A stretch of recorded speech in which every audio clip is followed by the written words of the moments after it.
यहाँ पर जो है चैप्टर 1 का जो पहला पोएम है उसका नाम क्या है? Sweetest love I do not go. ये बहुत बार एग्जाम में पूछता है, कहेगा कि right a summary about Indian sweetest love I do not go. तो इस पे क्या करना है, हेडिंग बनाना है बढ़िया सा इस तरह से, और इसी तरह से लिखना है। कितना नंबर मिलेगा ऐसे लिखेंगे तो? 5 नंबर। समझ में आया? देखो यहाँ पहले इस चैप्टर को बताने से पहले कीवर्ड कुछ लिखा। पहले इस चैप्टर का जो राइटर का नाम है उसका नाम क्या है? John Donne. क्या नाम है? John Donne. ट्रिक क्या है?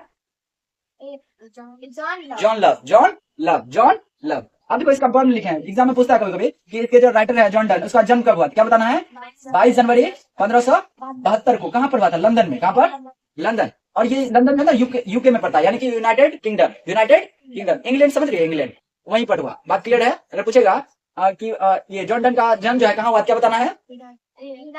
लंदन। जहाँ पर कहा? United kingdom. सीधा से बताना इंग्लैंड में हुआ था। कहाँ हुआ था? इंग्लैंड में। बताओ जॉन डन का जन्म कहाँ हुआ था? इंग्लैंड में। अब इसकी मृत्यु हुई थी 31 मार्च को। कब हुई थी? 1631 को। कहाँ पर हुई थी? जहां जन्मा वहीं मरा है ना, लंदन यानी यूके। और ये कब मरा? 59 साल की आयु में। कब मरा था? 59 साल की आयु में। बात क्लियर है यहाँ तक? फिर आगे देखो लिखे हैं, इसने कुछ बुक्स वगैरह लिखा है ना, तो एग्जाम में पूछता है, बताओ होली सोनेट जो है किसके द्वारा लिखा गया? क्या बताना है? John Donne. बोलेगा फॉर बाइंडिंग मॉर्निंग, ये किसके द्वारा लिखा गया? क्या बताना है? John Donne. अभी उसने कुछ पोएम भी लिखा है, जैसे कि द फ्लू, ये किसके द्वारा लिखा गया है? John Donne. ऐसे होली सोनेट किसके द्वारा लिखा गया है? John Donne. बोलेगा द गुड मोड़ो किसके द्वारा लिखा गया? John Donne. ये ऑब्जेक्टिव में पूछता है कभी कभी, है ना, इसको याद रखना है। बात क्लियर है? अभी तक में हमने क्या पढ़ा? हमने पढ़ा इसका जन्म कब हुआ था? जन्म कब हुआ था बोलो ना? 22 जनवरी 1572। कहाँ हुआ था? इंग्लैंड में। डायरेक्ट बोला इंग्लैंड में। लंदन में। कहाँ पर? इंग्लैंड में। फिर इसका मृत्यु कब हुआ था? 1631। कहाँ पर हुआ था? लंदन। यानी कितना वर्ष की आयु में इसका मृत्यु हुआ था? 59। इन्होंने कुछ बुक लिखा है, इसको याद कर लेना, ठीक है। अब ये पूछेगा कि ये जो पोएट है वो कैसा पोएट है? क्या बताना है? मेटाफिजिकल पोएट है। क्या बताना है? देखो यहाँ से यहाँ तक मेटाफिजिकल, ये कैसा पोएट है बता दो? जॉन डन मेटाफिजिकल है, मेटाफिजिकल। ठीक है। और ये किस सेंचुरी के कवि थे? तो 17वीं। किस सेंचुरी के थे? 17वीं सेंचुरी के ये जो ना पोएट थे। फिर है इन्होंने अपना कंपेयर जो है किससे किया है? सन से किया है। ये ऑब्जेक्टिव में पूछता है कि जॉन डन ने अपना कंपेयर किससे किया है? क्या बताना है? सन से। दूसरा है किसको हॉपलेस कहा इस पोएट ने? मैन को। ऐसा कहा कि मैन जो होता है ना हॉपलेस होता है। क्या होता है? हॉपलेस, यानी कि हमेशा दूसरे से आशा बना के रखता है, वो मेरे लिए कुछ करेगा, है ना, इस तरह से। और देखो इसने कहा मोर्टल, मैन जो होता है वो क्या होता है? मोर्टल होता है, मरणशील होता है। क्या होता है? मरणशील, यानी कि वो क्या होता है? हमेशा जिंदा रहता है, क्या मर जाता है तो उसी को बोलते हैं मरणशील, है ना। उसके बाद देखो इन्होंने कहा कम बैक सुन। इन्होंने किससे कहा कि मैं जल्द ही वापस आऊंगा? बिलव्ड से। किससे कहा? बिलव्ड का मतलब होता है प्रेमिका। क्या होता है? अरे छोड़ो नहीं, क्या बोला है? प्रेमिका से क्या बोला? मैं जल्द वापस आऊंगा। फिर ये जो जाता है जर्नी पे, कहां पर जाता है जर्नी पे? जर्मनी जाता है। कहां जाता है? जर्मनी। ये जितना भी है ना ऑब्जेक्टिव में पूछता है डायरेक्ट। बात समझ में आया? चैप्टर का नाम क्या है? The sweetest love I do not go. ये 12th का क्या है? पहला चैप्टर है। इसमें हम लिखे हैं पहले इसके जो राइटर का नाम है, इसका नाम क्या है? John Donne. इसका जन्म कब हुआ? 22 जनवरी 1572 लंदन में, यानी यूके में। फिर मारा कब? 31 मार्च 1631 में। कब? लंदन में इसकी मृत्यु हुई, और 59 वर्ष की आयु में हुई। इन्होंने कुछ बुक लिखा है, उसको याद कर लेना है। फिर ये जो है कैसा पोइट है? मेटाफिजिकल पोइट है। कैसा पोइट है? ये किस सेंचुरी के पोइट है? 17वीं। फिर इन्होंने अपना कंपेयर किससे किया है? सन से। इन्होंने होपलेस किसको कहा है? मैन को। मोर्टल किसको कहा है? मैन को। अच्छा किससे कहा कि मैं जल्द ही वापस आऊंगा? बिलव्ड से। किससे कहा है? बिलव्ड से। जर्मन, ये जो जॉन डन है ये अपनी यात्रा कहाँ करना चाहता था? कहाँ जाना चाहता था? जर्मनी। बात क्लियर है? अब देखो इसका स्टोरी हम बताते हैं। क्या हुआ? दर्द शरीर, भोजू खाई अंगला तुब रही है, ऐसा कैसे हो गया? इसके लिए कोई कुछ नहीं लाए प्रतीक के लिए? आज पापड़ खिला देगी, इधर हटिया से जाएगी ना। ठीक, देखो आप समझो, आप समझते हैं इसका स्टोरी क्या? पहले हम रफली बता देते हैं इसका स्टोरी क्या है ना। Sweetest love I do not का स्टोरी क्या है कि ये जो पोएट है जिसका नाम क्या है? John Donne. क्या नाम है? John Donne.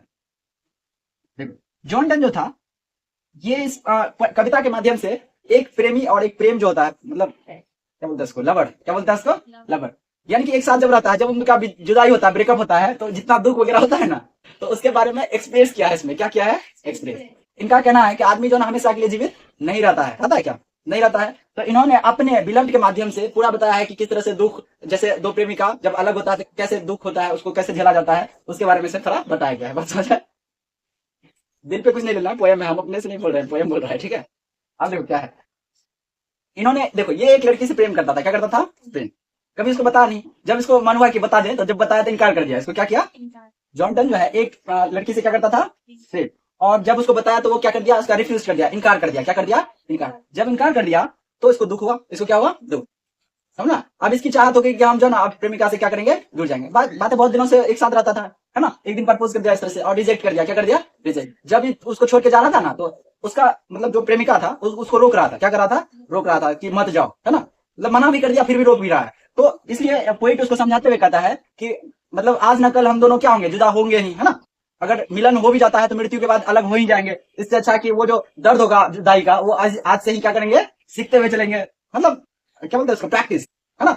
बाद में हमको दुख ज्यादा नहीं होगा, ऐसा इन्होंने कहा। इन्होंने कहा कि मैं जो है ना सूर्य से भी ज्यादा स्पीड से यात्रा करके वापस आ जाऊंगा। किससे कहा, प्रेमिका से कहा। किससे कहा, प्रेमिका से। प्रेमिका उसको जाने से क्या कर रही थी, रोक रही थी कि मत जाइए, है ना, इस तरह से मना कर रही थी। ठीक है, अब देखो समरी जो लिखा है इसको समझाते हैं तब समझ में आएगा तारा। देखो खेल क्या है, खेल क्या है। सबसे पहले क्या लिखे हैं, sweetest love I do not go chapter का नाम है। तो समरी क्या है, यहाँ से लेकर यहाँ तक लिखे कितना नंबर मिलेगा, 5 नंबर। लाइन बाय लाइन याद करके आना है, बहुत आसान लैंग्वेज में लिखे हैं, थोड़ा सा 2-3 बार पढ़ेंगे तो याद हो जाएगा। देखो सबसे पहले क्या लिखे हैं कि sweetest love I do not go, ये किसका नाम है, चैप्टर का नाम है ना। Sweetest love I do not go क्या चैप्टर का नाम है। Is a very nice romantic poem. ये कैसा है, बहुत ज्यादा सुंदर और रोमांटिक पोएम है कि नहीं है। ये कैसा पोएट है, पोएम रोमांटिक पोएम है। Compose bye a great metaphysical poet जिसका नाम क्या है, जॉन डन। मेटाफिजिकल का मतलब होता है आध्यात्मिक। क्या है, आध्यात्मिक। ये जो जॉन डन था वो एक बहुत बड़ा आध्यात्मिक पोएट था जिसका नाम क्या था, जॉन डन। याद रहेगा ना। तो ये क्या होता है, sweetest love I do not go जो है एक बहुत ज्यादा सुंदर रोमांटिक पोएम है जिसको किसके द्वारा लिखा गया है, मेटाफिजिकल पोएट जिसका नाम क्या है, जॉन डन। बात क्लियर है यहाँ तक। फिर देखो क्या कर रहा है, in this poem he tells the depth. Depth मतलब होता है गहराई। क्या होता है, गहराई। In this poem he tells the depth and reality of love. यानी इस पोएम में इन्होंने लव की गहराई और सच्चाई के बारे में क्या किया है, बताया है। फिर आगे देखो क्या कह रहा है, the poet says that love is the sweetest gift of God. यानी कि पोएट कहता है कि ये जो लव है ना, ये भगवान का दिया हुआ एक सुंदर तोहफा है। क्या है, सुंदर तोहफा है ना, इसलिए कहा क्या, sweetest gift of God. It tells the real meaning of life. ये जो है ना हमारे जीवन की रियल वास्तविक जीवन को क्या करता है, बताता है। क्या करता है, बताता है। फिर कह रहा है it is way of life which teaches a man to live. ये हमें सिखाता है कि हमें अपने जीवन को किस तरह से जीना है। क्या समझ में आया, क्या समझ में आया, कुछ भी नहीं। जॉन डन जो है, अच्छा बताओ जॉन डन कैसा पोएट है, रोमांटिक पोएट है। और दूसरा क्या, मेटाफिजिकल। दोनों रहेगा तो दोनों मानना है, अगर एक रहेगा तो मेटाफिजिकल मानना है। बात क्लियर है। दूसरी बात इसमें क्या बताएं, ये जो ना इस पोएम में लव की गहराई और सच्चाई के बारे में बताता है। और ये कहता है कि लव जो है ना भगवान का दिया हुआ है, क्या है, सुंदर गिफ्ट है, तोहफा है ना। और ये बताते हैं कि यानी कि ये लव जो है बताता है कि लाइफ को किस तरह से जीना है। और ये लाइफ को जीने के लिए क्या करता है, सिखाता है हम लोगों को, है ना, इस तरह से। फिर कह रहा है the poet describe the feeling of a lover for his beloved, है ना। मतलब ये जो पोएट है डिस्क्राइब करता है किसका, फीलिंग को, फीलिंग किसका, लवर का। यानी ये पोएट डिस्क्राइब करता है लवर के फीलिंग का अपने किसके लिए, बिलव्ड के लिए। किसके लिए, बिलव्ड यानी जिससे प्रेम करते हैं ना उसी को बोलते हैं बिलव्ड, है ना। फिर कह रहा है he says the this life is मॉर्टल। यानी कि वो कहता है कि हमारा जो जीवन है ना वो क्या, मॉर्टल है, मरणशील है। कोई जिंदा रहता है क्या, कोई अमर है, 80-90 साल के बाद सब मर जाएगा, है ना।